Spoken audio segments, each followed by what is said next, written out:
তোর চেহারা ঝুলে ঝুল তোর চলনা তোর रंग ना आँखी में झूले झूल তোর चलना তোর रंग ना आँखी में झूले झूल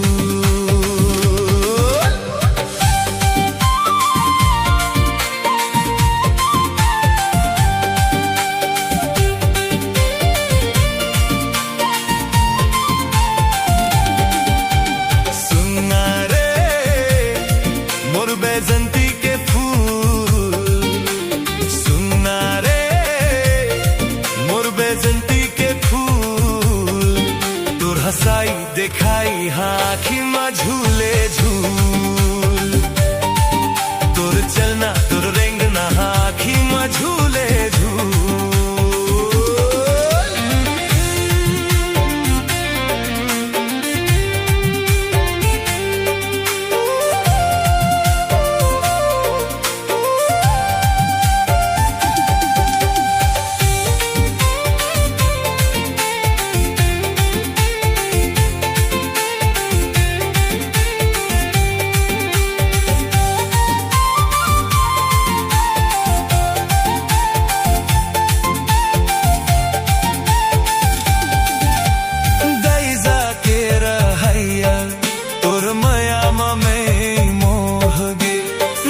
तोरे मोला चढ़े जैसे बिना पिए मैं मतागे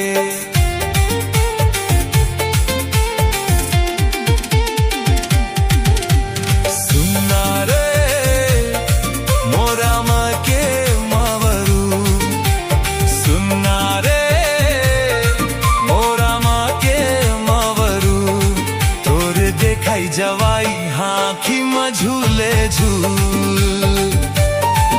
तोर चलना तोर रंग ना आँखी में झूले झूल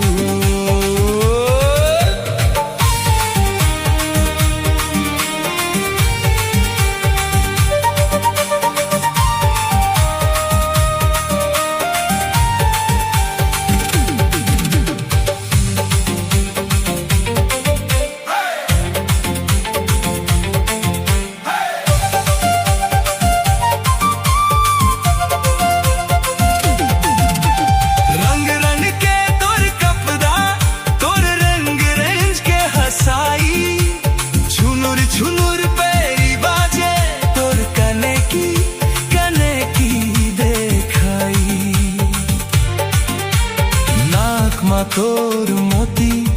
तोर चेहरा जैसे गुलाब अप्सरा ले सुघर नहीं है तोरो कोनो जवाब सुनना रे कई कदम के फूल सुनना रे कई कदम के फूल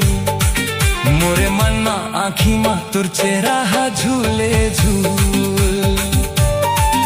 तोर चलना तोर रंग ना आँखी में झूले झूल